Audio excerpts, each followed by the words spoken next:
Earth signs, tignan po natin kung ano ang mensahe para sa iyo ngayong araw. Keep in mind po na ito ay general reading lamang.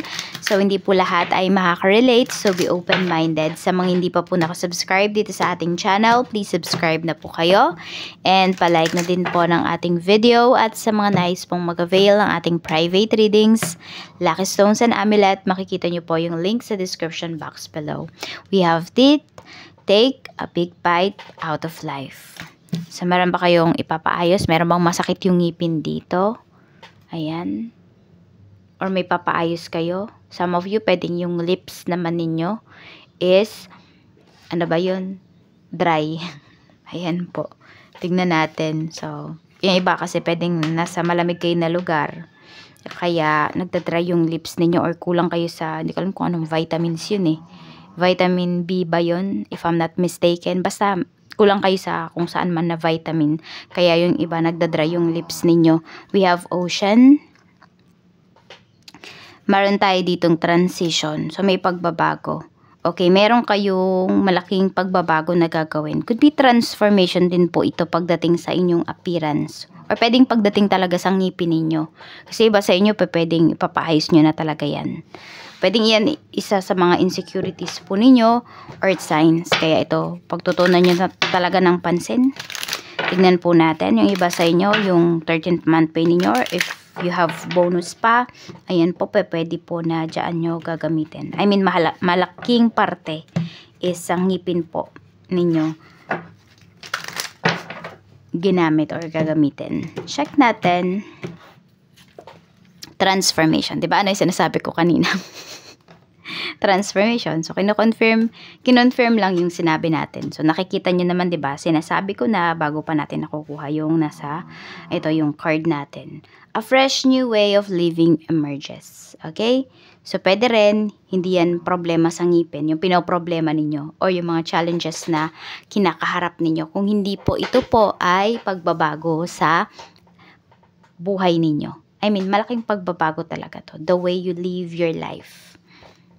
Pwede rin na meron, kasi may ocean tayo dito eh. So, pwedeng bagong simula talaga yan, bagong trabaho pa yan, bagong lugar na tinerhan po ninyo. So, parang nangangapa pa yung iba sa inyo.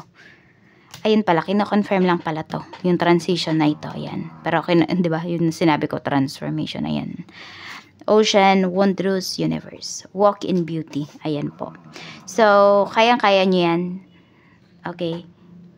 Sabi nga, go with the flow and flow with the glow. Go nyo lang. Go with the flow lang kayo dito. Parang wag kayong matakot sumubok. Wag kayong matakot mag-take ng risk. View from above. Get the big picture. Ayan po. Sabi, release attachment to what was and prepare for what is to come. So, kung ano man yung mga nangyari, mga naging decision ninyo na pumalpak, earth signs, itong mga nakarang araw, nakarang buwan, let go nyo na yan. Dapat, ayun, natuto lang kayo doon. Natuto dapat kayo doon. And, ayan po. Get the big picture. Hindi pa yun yung katapusan ng lahat. Okay? Meron pa kayong pwedeng gawin. Tignan natin kung ano pa po ang mensahe para sa'yo. Mensahe natin, Spirit Guide for Earth Signs, Taurus, Virgo, Capricorn. So, madami pa pong opportunities na paparating sa inyo. Kasi ganun tayo, di ba, minsan na dishearten tayo kapag kapag hindi natin, kapag may natanggap tayo na rejection, kapag merong parang may nag-fail na ginagawa natin. Pero yun, kasi baka hindi talaga yun para sa inyo. So, you have other opportunities pa para pagbutihin yung life mo, diba? Para ipakita kung ano ba talaga yung iyong galing. Tignan natin, pagdating naman po sa trabaho, we have 4 of Swords. So, parang relax lang naman yung iba sa inyo sa work ngayon. Oo, magaan lang yung energy natin dito pagdating sa trabaho. Ayan po. Pwede rin na may mag-uutos naman sa inyo ngayon. Pero ano lang, nakita ko kasi dito ano lang naman, parang konti lang yung mga trabaho ninyo ngayon. Ayan po. Mas marami pa yung parang nakatenga kayo kaysa kumikilos. Pero okay na din. We have 7 of Pentacles, ayan. Kasi parang maaga yung matatapos yung mga trabaho ninyo. Tapos wala masyadong delays dito pagdating sa work. Kaya, yun, tuloy-tuloy lang talaga. Smooth lang yung magiging trabaho ninyo ngayon at maaga nga po kayong makakatapos dito. Kaya sabi ko, mas marami yung tambay mode. 'Di ba? Nakatenga lang kayo dyan kaysa kumikilo sa trabaho. Depende naman yan talaga sa uri ng work po ninyo. Depende. Meron tayo ditong the Star pagdating sa negosyo. Meron tayo ditong King of Pentacles. Ang ganda ng energy ninyo dito. 9 of Cups. Happy-happy kayo dito. Kotang-kota kayo. Even kayo din, pwede po, yung mga nagbi-business dito, pwedeng ano pa lang, tanghali pa lang, o hindi pa dumarating yung 3 p.m., sarado na yung business ninyo. I mean, kota na talaga kayo. Sold out na yung inyong mga produkto. Tignan po natin pagdating naman sa pera. We have Justice. And we have Queen of Pentacles. Meron ba kayong kasong mga nilalakad dito, earth signs, or anything related sa, di ko alam kung resibo ba ito. Basta any documents, ayan po. Kayo po yung mananalo dito. Ayan o, maganda yung pinapakita sa inyo dito. Makukuha nyo po yan. Kung nag-apply dito yung iba sa inyo ng loan, pwedeng bago matapos yung taon, ayan po, is makukuha nyo na siya.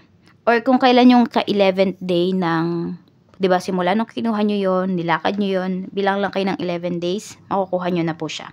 Tignan natin pagdating naman sa love life. We have 9 of Swords. Meron tayo ditong the Tower. So, meron dito, kakagaling nyo lang sa breakup. Kaya may transition din tayo dito. Kaya may transformation. So, iba sa inyo nga talaga is, binabago nyo talaga yung physical appearance po ninyo. We have the Devil. Okay, dahil sa third party. Ayun yung nangyari dito. Dahil sa, yung iba, yung third party na sinasabi ko dito, hindi lang yan tao. Pwede po na, I mean, hindi lang yan babae, lalaki na, you know, sexually, romantically na involve yung person mo. Pwede rin po yan is family. Pwede rin is mga kaibigan. Or kaya naman kung ano man yung addiction ng person mo. So, pwedeng yun yung nagpagulo talaga sa relationship ninyo. Yun yung parang nagpalala lalo sa sitwasyon. Kasi nakikita ko dito, pwedeng ano yun, matagal na yung nangyayaring ito. So, parang ngayon, parang hindi nyo na talaga kaya. Meron na kayong inalisan dito. Na, yun nga, na relationship. Ayan o, 10 of Swords. Hiwalayan kasi yung lumalabas dito. So, mag-iingat kayo kung ayaw nyo namang maghiwalay kayo ng person mo. Kahit na sobrang toxic na yung nangyayari sa relationship ninyo, it's up to you. Nasa decision nyo pa rin yan. Kung kaya nyo pa bang i-handle tong relationship ninyo or hindi na. Pero kung open kayo for change and you have a view from above, ibig sabihin is alam mo na mas marami pang blessings na darating sa'yo, then go. Diba? Let go mo na yung person na to kasi pwedeng nagpapahirap na talaga siya sa'yo. Iba na yung binibigay niya sa'yo na stress. And yung iba nga sa inyo, pwedeng na-depress pa kayo dito. Ito kasi sign of depression yung dalawa na to. 9 of Swords natin at saka 10 of Swords. Meron naman dito na bigla yata kayo. Pwedeng hindi matagal yung nangyari na to na ganitong pangyayari. Parang biglaan na lang bang nawala si person mo. Bigla na lang ba siyang hindi nagparamdam sa'yo. So yung iba naman dito, na-ghost po kayo. So it's time na talaga to make decision sa buhay po ninyo, sabi ni Universe. Okay, maraming salamat po, Earth Signs. Mag-iingat kayo always. More blessings to come. Enjoy the rest of your day and advance Merry Christmas. Bye-bye!